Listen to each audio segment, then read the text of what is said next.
जन्म साखी साखी ध्रुव मंडल की। भाई बालाजी की रचना से जब हम ध्रुव मंडल में पहुंचे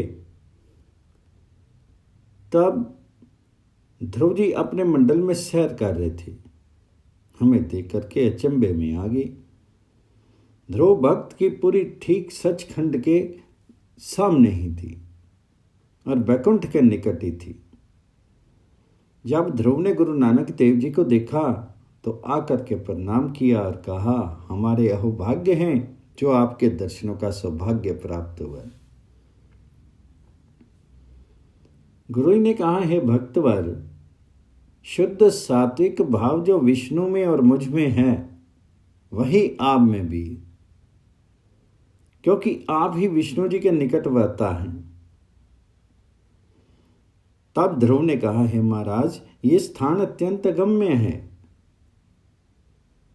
यहां आप आ सकते हो, प्रत्येक पुरुष यहां नहीं आ सकता, इसलिए आप ही धन्य हो। ये कहकर के नमस्कार किया।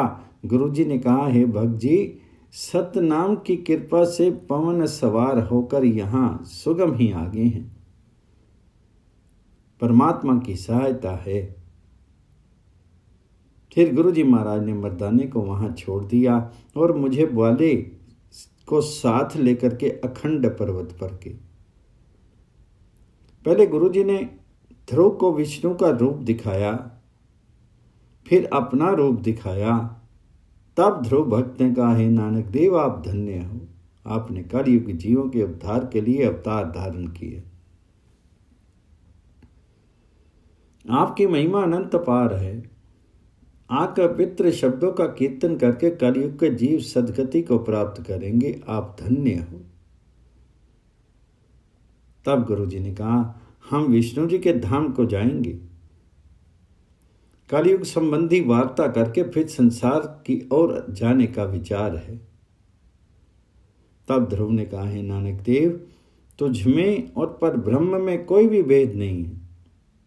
मैं पहले आपको और विष्णु जी को दो रूप जानता था, परंतु मेरे हृदय के पटल खुल गए तथा दोनों को ही एक रूप जानने और मानने लगा हूं। आप धन्य हो। आप षोडश कला संपूर्ण भगवान हो। आप पर उस परमात्मा की अपार कृपा हुई। आपका गुण गायन करके संसार का उद्धार होगा। हे नानक देव, जहां आप दी इच्छा हो वहां जाने में समर्थ हो। तब गुरु जी ध्रुव भगत से विदाई लेकर के फिर आगे चले।